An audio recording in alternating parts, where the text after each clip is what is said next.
Brandon Aiyuk trade rumors continue to swirl, including over the weekend when John Fasella tweeted out that the Cleveland Browns have been, quote, pounding the 49ers, trying to find a deal for Brandon Aiyuk. Now, to be fair, I don't know who this guy is, but he does have more than 100,000 Twitter followers.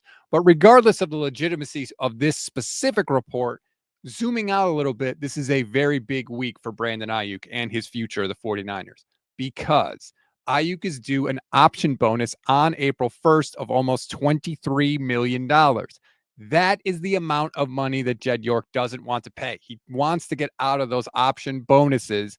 $23 million is a lot of money.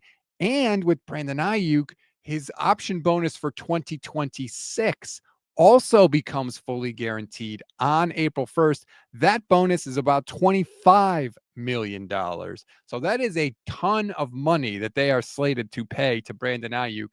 And Aiyuk isn't the only one getting bonus money on April 1st. Nick Bosa, Christian McCaffrey, Diamador Lenore, and Juwan Jennings are also due bonuses on that day for a total of around $52 million, not including what Aiyuk is going to get. So April 1 is a massive day for the 49ers. So if Aiyuk is going to get traded, he's going to get traded before that time. Now, one other thing to consider, of course, is Aiyuk's health coming back from the injury. Matt Barrows and Tim Kawakami talked about that on the 49ers Plus Minus podcast last week. Here's what Barrows had to say.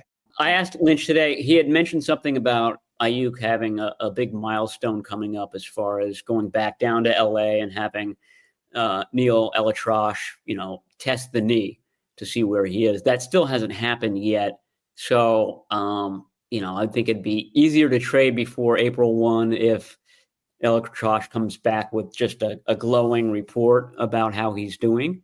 And I think the 49ers are expecting that to be the case, but it hasn't happened yet. So again, the 49ers could certainly let him go before April 1, but I doubt that there'd be a trade before April 1. I don't know that the report from the doctor is as important as Barrows says, because any team that trades for Aiyuk is going to put him through a physical anyway, so they'll be able to examine him. But I do think that Aiyuk is not going to be on the 49ers roster after April 1st. That's a lot of money to pay. Jed has been unafraid to tell everybody how much he hates that 49ers contract that they gave to Brandon Aiyuk. So I just don't know how Aiyuk remains on the roster past April 1. We'll find out, obviously. Before then, we'll be here covering it all for you. Please like and subscribe. And of course, leave a comment. Tell me, what do you think is going to happen with Brandon Aiyuk in the next week, if anything? Or do you think he comes back ready to go and kicks butt and maybe they trade him after 2025? Let me know. I always want to hear from you.